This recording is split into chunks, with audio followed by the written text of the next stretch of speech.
उस शख्स ने अपने आप को बालाजी टेलीफिल्म्स का डायरेक्टर बताया। उसने कहा कि वो मुझे काम दिला देगा, बस एक ऑडिशन देना होगा।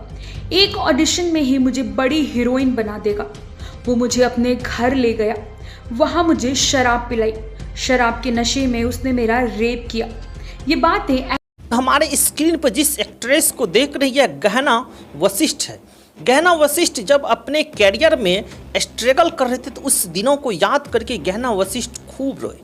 कहा कि जब मैं स्ट्रगल कर रहा था उस वक्त मुंबई में एक व्यक्ति आया, खुद को डायरेक्टर बताकर मेरा रेप किया।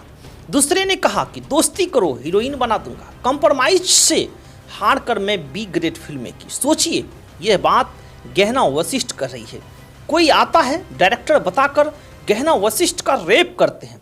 सोचिए, इस देश में कहते हैं कि हम तुम्हें हीरोइन बना देंगे और उसके बाद गहना वशिष्ठ का रेप किया जाता है। गहना वशिष्ठ कहते हैं कि उस शख्स ने अपने आप को बालाजी टेलीफिल्म्स का डायरेक्टर बताया। उसने कहा कि वह मुझे काम दिला देगा, बस एक ऑडिशन देना होगा। वह मुझे अपने घर ले गया, वहाँ मुझे शराब पिलाकर जो है मेरे साथ जो है रेप किया। अब सोचिए ये कितनी बड़ी घटना है। यह बात एक्ट्रेस गहना वशिष्ठ जो है एक इंटरव्यू में बताया। गहना के मुताबिक कई बार काम देने के नाम पर उनसे सेक्सुअल फेवर मांगा गया। कई बार जो है हैरेसमेंट हुआ। जब लगा कि मेन स्ट्रीम सिनेमा में काम नहीं मिल पाएगा तब खर्चे निकालने के लिए मैंने बी ग्रेड फिल्मों का रुख कर लिया। मलयालम सिनेमा पर हेमा कमेटी की रिपोर्ट आने के बाद एक्ट्रेस के साथ वर्क प्लेस पर होने वाले हैरेसमेंट पर फिर बात होने लगी। 2018 में मी टू मूवमेंट के दौरान हिंदी फिल्में इंडस्ट्रीज में पहले भी यह मुद्दा उठाया जा चुका था। इसी सिलसिले में हमने गहना के अलावा एक और एक्ट्रेस निराली पांड्या से बात की तो उन्होंने बताया कि कैसे कास्टिंग काउच वालों ने उनके साथ गलत करने की कोशिश की। गहना वशिष्ठ जो है छत्तीसगढ़ के एक छोटे से गांव से आती है। वह पढ़ाई में काफ़ी अच्छी थी, IIT में 163 रैंक थी। हालांकि बचपन से एक्ट्रेस बनने का सपना था। किसी न्यूज़पेपर में हमारी छोटी सी फोटो आ जाए ना तो यह बहुत बड़ी खुशी होती थी। शुरुआत में सिर्फ एक दो प्रोडक्शन हाउस का नाम जानती थी, उसमें बालाजी प्रोडक्शन हाउस के बारे में मैंने बहुत सुना था। उनके साथ काम करने का सपना था।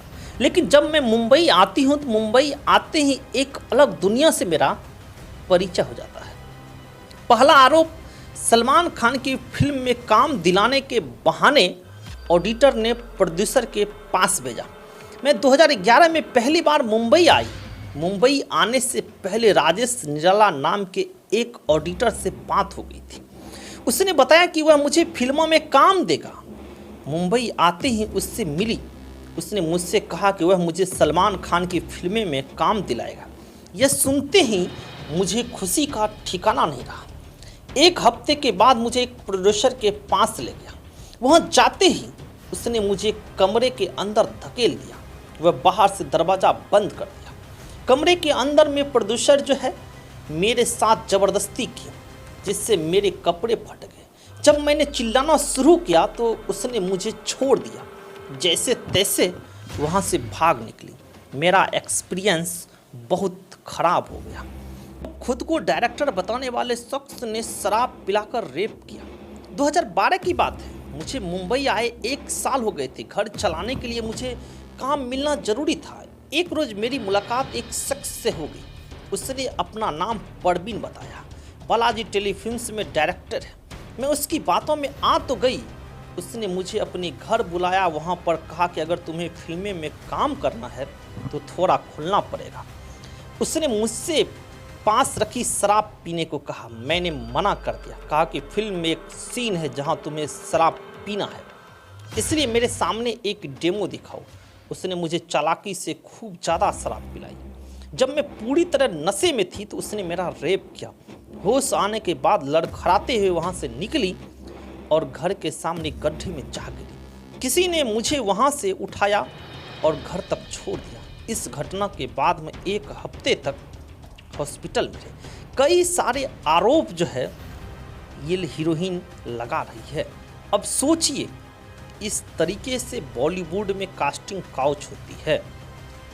क्या हालात है, कैसे कोई लड़की जो है एक्ट्रेस बनेगी। इस तरीके से अगर सिनेमा में शराब पिलाकर किसी एक्ट्रेस के साथ रेप होती है तो अब सवाल यह है, अगर इतने सालों में आपका यौन शोषण हुआ तो इसकी शिकायत पुलिस में क्यों नहीं की। तो गहना कहती है आवाज़ उठाने के लिए काफ़ी हिम्मत चाहिए, डर लगता है अगर बोल दिया ना इंडस्ट्री से बाहर कर देंगे। तनुश्री दत्ता का केस भी तो पहले भी आ चुका है, लेकिन जुबान तो उन्होंने मीटू मूवमेंट के वक्त ही खोली। वो जानती थी कि अगर इस वक्त कुछ बोला तो काम नहीं मिल पाएगा। एक एक्ट्रेस के लिए इससे खराब स्थिति कुछ नहीं हो सकती है। यह बात गहना वशिष्ठ ने कहा। अब सोचिए, विचार कीजिए, जो लड़की एक्ट्रेस बनना चाहती है उसे किस किस रास्ते से